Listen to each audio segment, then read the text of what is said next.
10, 1, 4, 9, 16, 25, 36।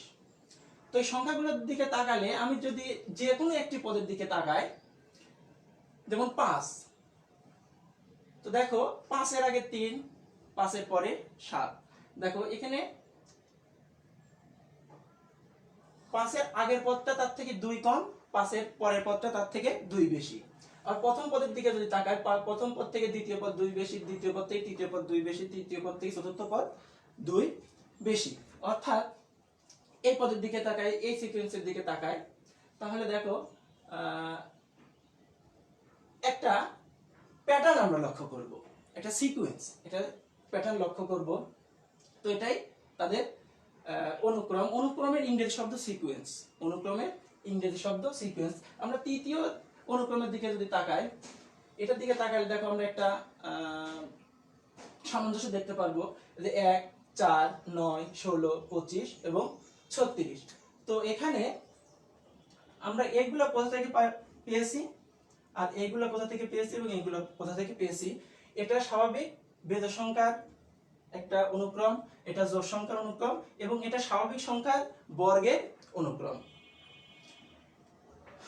তো dear student, অনুক্রমের আরেকটা common বৈশিষ্ট্য হলো এই সংখ্যাগুলোর মধ্যে একটা নির্দিষ্ট পার্থক্য বজায় রেখে এদের মধ্যে কমা ব্যবহার করা হবে, তখন তাদেরকে অনুক্রম বলা হবে।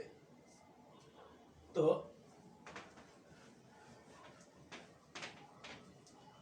ডিয়ার স্টুডেন্ট, আমরা এখন ধারা সম্পর্কে যাই। দেখো আমি যে অনুক্রমটা লিখছিলাম 1, 3, 5, 7, 9, 11, তো এখানে কমা ব্যবহার করছিলাম। ধারা কি? যখন কোনো অনুক্রমের মাঝে যোগ চিহ্ন ব্যবহার করা হয় তখন তাকে ধারা বলা হয়। যখন, আমি আবারও বলছি, যখন কোনো অনুক্রমের মধ্যে যোগ চিহ্ন ব্যবহার করা হয় তখন তাকে ধারা বলা হয়। এর আগে যখন আমি লিখছিলাম তখন ছিল সেটা অনুক্রম, এখন হলো সেটা ধারা। তো ডিয়ার স্টুডেন্ট, আমরা আজকে যে অধ্যায়টা নিয়ে আলোচনা করব তার সেই অধ্যায়টার নাম অসীম ধারা। সেই অধ্যায়টার নাম অসীম ধারা। তো অসীম শব্দ দ্বারা আমরা সবাই পরিচিত অসীমের সাথে। অসীম মানে কি? যার শেষ নেই। অসীম শব্দের অর্থ যার শেষ নেই। যার শেষ কোথায় হয়েছে আমি জানি না, সেটাই অসীম। তো দেখো আমি কিন্তু এই ধারাতে থেকে বলতে পারছি যে এটা 11তে গিয়ে শেষ হয়েছে। বা আমি যদি এখানে বলি যেমন 6, 8, 16, 32, 64, তো এখানে দেখো 64তে যে শেষ হয়েছে। আমি কিন্তু বলতে পারছি যে এখানে ধারাটা শেষ কোথায়? 64তে। তো এর সীমা আছে, তার মানে এটা সসীম ধারা। ধারা স্বাভাবিকভাবে দুই প্রকার, একটা সসীম ধারা আর একটা অসীম ধারা। তো দেখো আমি যদি এখানে, আমি কিন্তু এটা শেষ পদ বলতে পারতেছি না। দেখো ডিয়ার স্টুডেন্ট, যখন আমি কমা দিলাম না, তো ডট ডট দিলাম না, তখন সেটা ছিল সসীম ধারা, আর ডট ডট দেওয়ার পরে সেটা হয়ে গেল কি? অসীম ধারা। সেটা হয়ে গেল অসীম ধারা। তো আরেকটা অসীম ধারা দেখো, 1 + 2 + 3 + dot dot dot dot n, এটা একটি অসীম ধারা। কারণ n এর পদ কত আমি জানি না, এখানে 5 বসালে 5, 7 বসালে 7, 10 বসালে 10, আমি শেষ পদটা কত আমি জানি না, এটা একটি অসীম ধারা। তো ধারার পদের গণনার উপর নির্ভর করে ধারা সসীম না অসীম। যে ধারার পদ আমরা গণনা করতে পারবো সেটা সসীম, আর যেটা গণনা করতে পারবো না সেটা অসীম।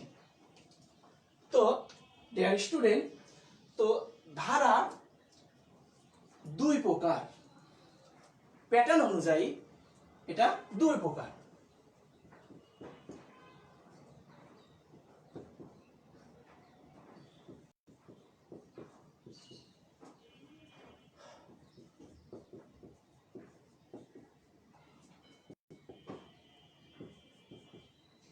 দেখো ডিয়ার স্টুডেন্ট,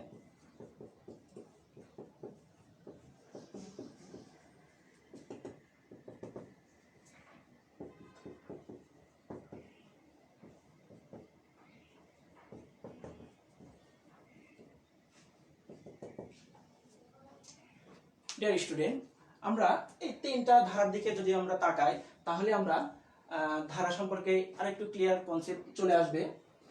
তো এটা এই ধারার দিকে লক্ষ্য করো, দেখো 6, 10, 14, 18, 22 প্রতি ক্ষেত্রে 4 করে বাড়ছে। দেখো পার্থক্য অর্থাৎ যে কোনো পদ বিয়োগ তার আগের পদ অর্থাৎ পার্থক্য সব জায়গায় সমান। আবার এই ধারার দিকে তাকাও, লক্ষ্য করো এখানে কিন্তু পার্থক্য সমান নাই, এখানে পার্থক্য সমান নেই। যে কোনো পদ ভাগ তার আগের পদ, অর্থাৎ 4 2 দ্বারা ভাগ দাও 2, 8 4 দ্বারা ভাগ দাও 2, 32 16 দ্বারা ভাগ দাও 2। অর্থাৎ দেখো এখানে কিন্তু পার্থক্য সমান নাই, কিন্তু এখানে অনুপাত সমান আছে। তো এই পার্থক্য এবং অনুপাতের উপর নির্ভর করে ধারা কোন প্রকারে যাচ্ছে। যে ধারার পার্থক্যগুলা পরস্পর সমান, যে কোনো পদ বিয়োগ তার আগের পদ অর্থাৎ পার্থক্য সমান, তাকে বলে সমান্তর ধারা। আর যে ধারার অনুপাত সব সময় সমান তাকে বলবে গুণোত্তর ধারা। যে ধারার পদ গণনা করতে পারি তাকে সসীম ধারা, আর যে ধারার পদ গণনা করতে পারি না তার নাম অসীম ধারা। আর আজকে আমাদের যে চ্যাপ্টার, আমাদের উচ্চতর গণিতের যে চ্যাপ্টার, সেই অধ্যায়টার নাম অসীম ধারা। আর উচ্চতর গণিতে তোমাদের অসীম গুণোত্তর ধারা নিয়ে বেশি আলোচনা। তো আমরা এই অসীম গুণোত্তর ধারা সম্পর্কে একটু বিস্তারিত জানলাম। এবার আমরা একটু কিছু ক্যালকুলেশনে চলে আসি।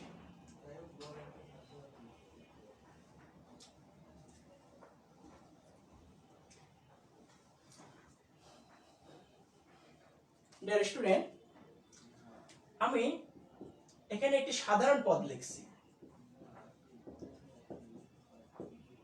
সাধারণ পদ 2n, n যেখানে স্বাভাবিক সংখ্যা, n যেখানে স্বাভাবিক সংখ্যা, n যেখানে স্বাভাবিক সংখ্যা। তো আমাকে যদি এটা থেকে ধারা নির্ণয় করতে বলে, আমরা এমন অসংখ্য উদাহরণ দিতে পারি। 3 to the power n, 2n - 1, 3n - 1, অসংখ্য দিতে পারি। তো আমরা একটা দ্বারা আগে বুঝি। তো দেখো যদি আমি এখানে n এর পরিবর্তে 1 বসাই তাহলে কত আসে? 2, অর্থাৎ প্রথম পদ। এখানে n এর পরিবর্তে 1 বসালে প্রথম পদ। যদি n এর পরিবর্তে n এর জায়গায় যদি 2 বসাই অর্থাৎ দ্বিতীয় পদ, তাহলে 2 স্কয়ার মানে 4। 3 বসাইলে 2 কিউব অর্থাৎ 8। যদি 2 এর পরিবর্তে এখানে 4 বসাই তাহলে 16।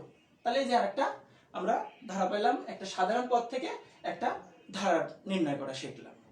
কেমন? তো ডিয়ার স্টুডেন্ট, আমরা এখন পদ সংখ্যা জানবো। যেমন গুণোত্তর ধারা।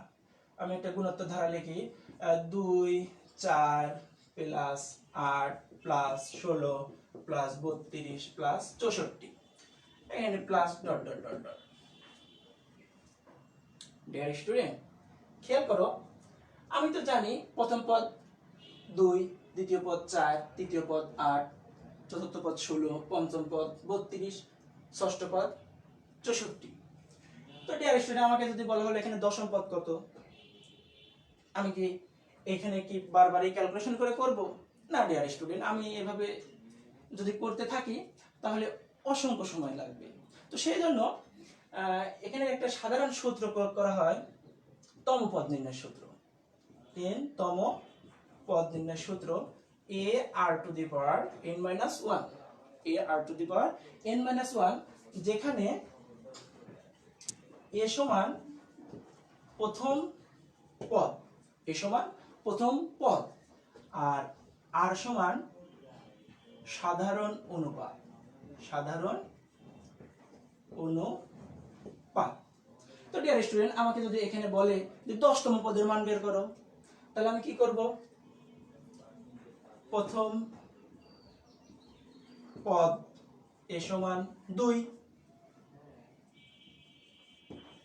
সাধারণ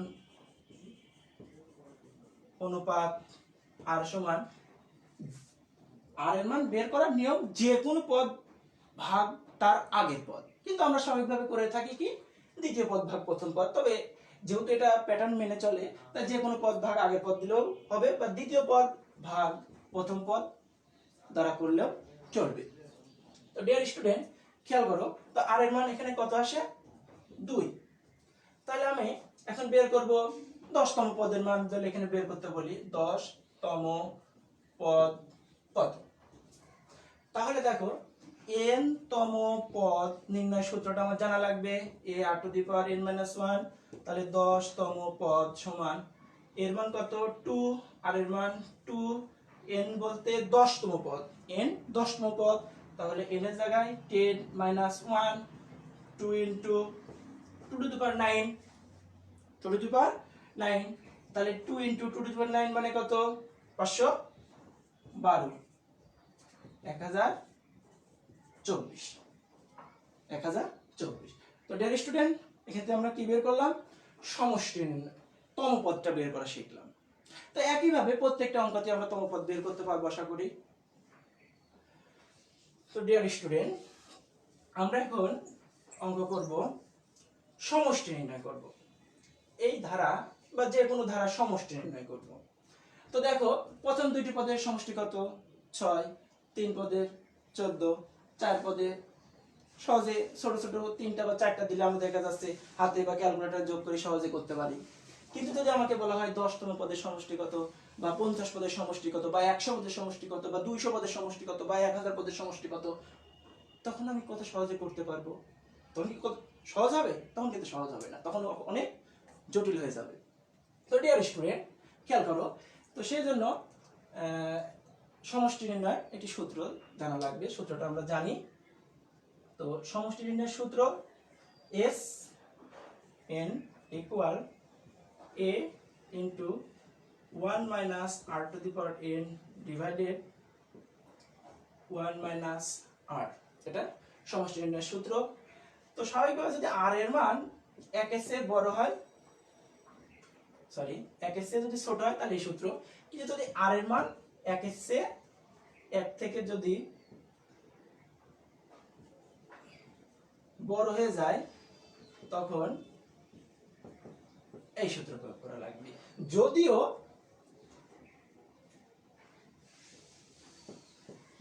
তুমি যে কোনো একটা সূত্র অ্যাপ্লাই করলে উত্তর সবসময় একই হবে, এখানে কোনো সমস্যা নাই। এটা যে কোনো একটা সূত্র দ্বারা অ্যাপ্লিকেশন করলে চলবে, উত্তর সবসময় একই হবে, এখানে কোনো ঘাবড়ানোর প্রয়োজন নাই। তো ডিয়ার স্টুডেন্ট, আমি যে উপরে ধারাটা লিখছি, তো এই ধারাটার আমি প্রথম 7 পদের সমষ্টি নির্ণয় করব। 7 পদের সমষ্টি, 7 পদের সমষ্টি নির্ণয় করব। তো সমষ্টি নির্ণয়ের সূত্র কি ছিল dear student? S n a r to the power n minus 1 divided r minus 1। তো এখানে দেখো, প্রথম পদ a সমান 2, সাধারণ অনুপাত r সমান 4 divided 2 equal 2। আমি বের করব 7 পদের সমষ্টি। তো ডিয়ার স্টুডেন্ট, তো আমার n পদের সমষ্টি নির্ণয় সূত্র কি? Sn equal a into r to the power n minus 1 divided r minus 1।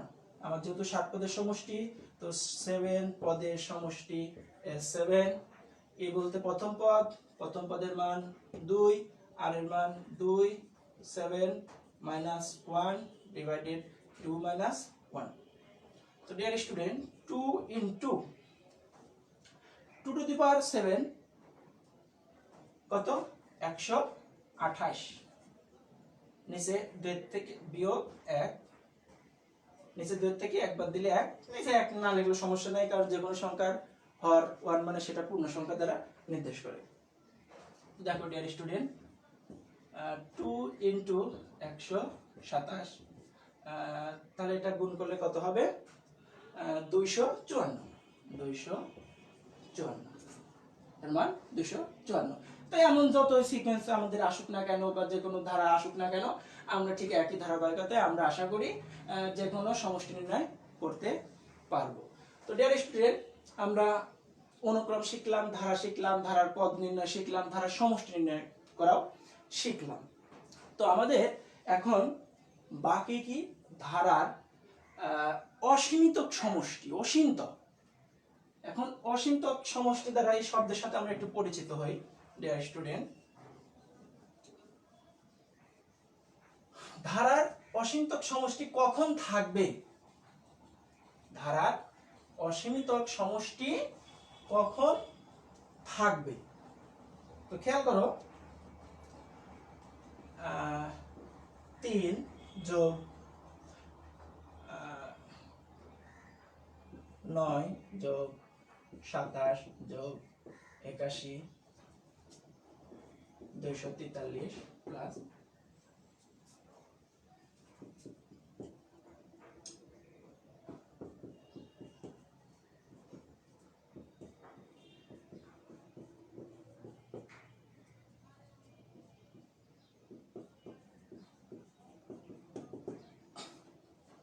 Dear student, খেয়াল করো, আমাকে যদি বলা হয় বা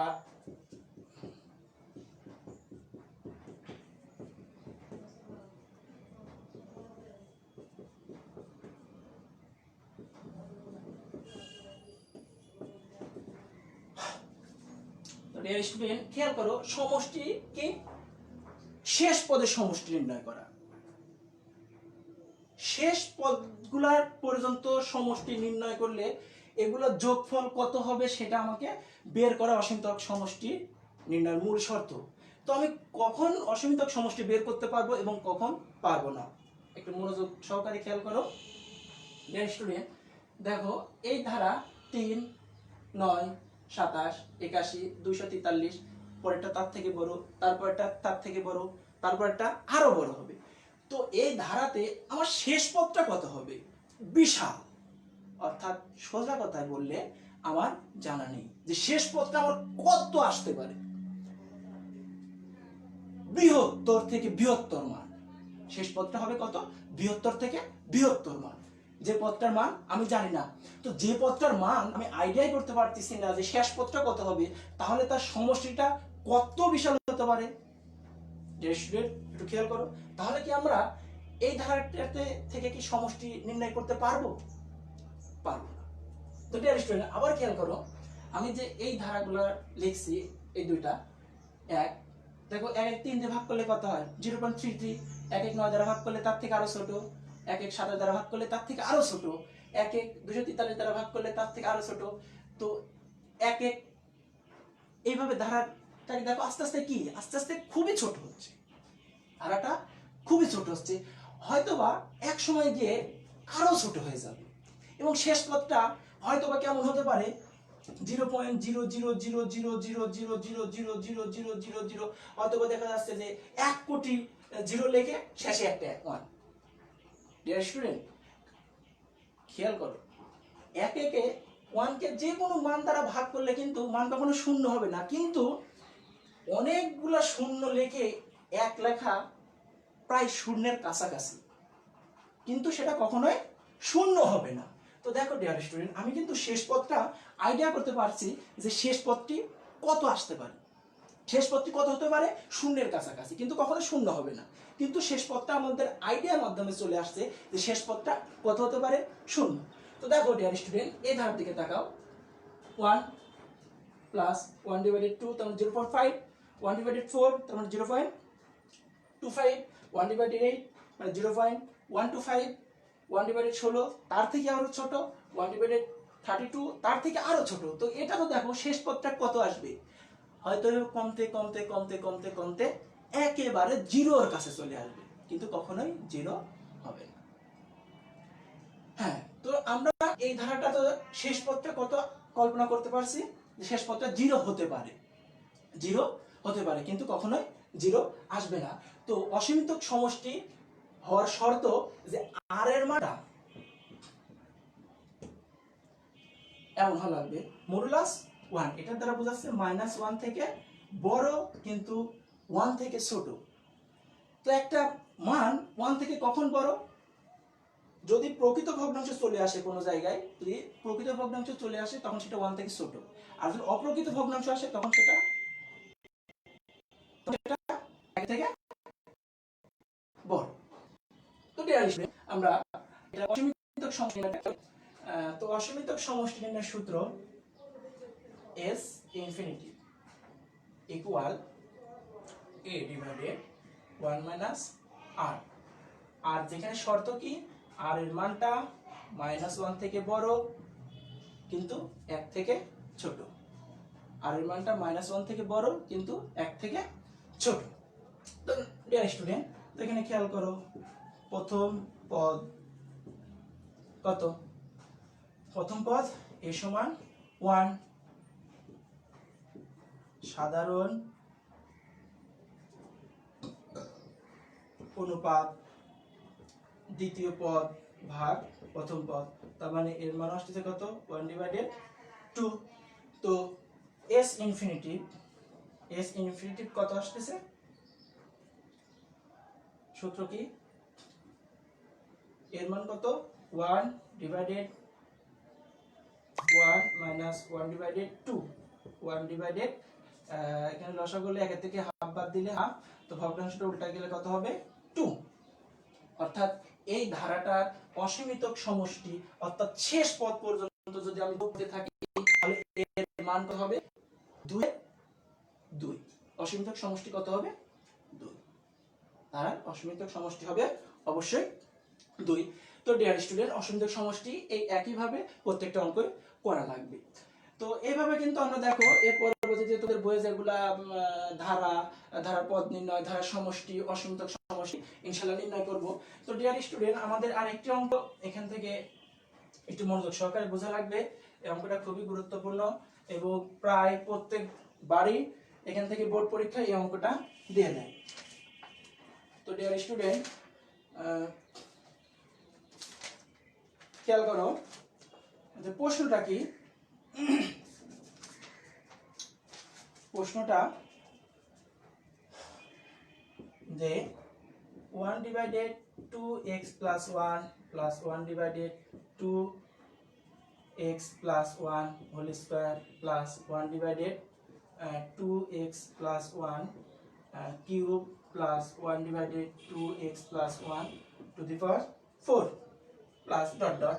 তো এই প্রশ্নটার কি করা লাগবে, যে এই ধারাটির কোন শর্তের উপর, অর্থাৎ x এর উপর কোন শর্ত আরোপ করলে ধারাটির অসীমিতক সমষ্টি থাকবে, x এর উপর কোন শর্ত আরোপ করলে ধারাটির অসীমিতক সমষ্টি থাকবে এবং অসীমিতক সমষ্টি নির্ণয় করো।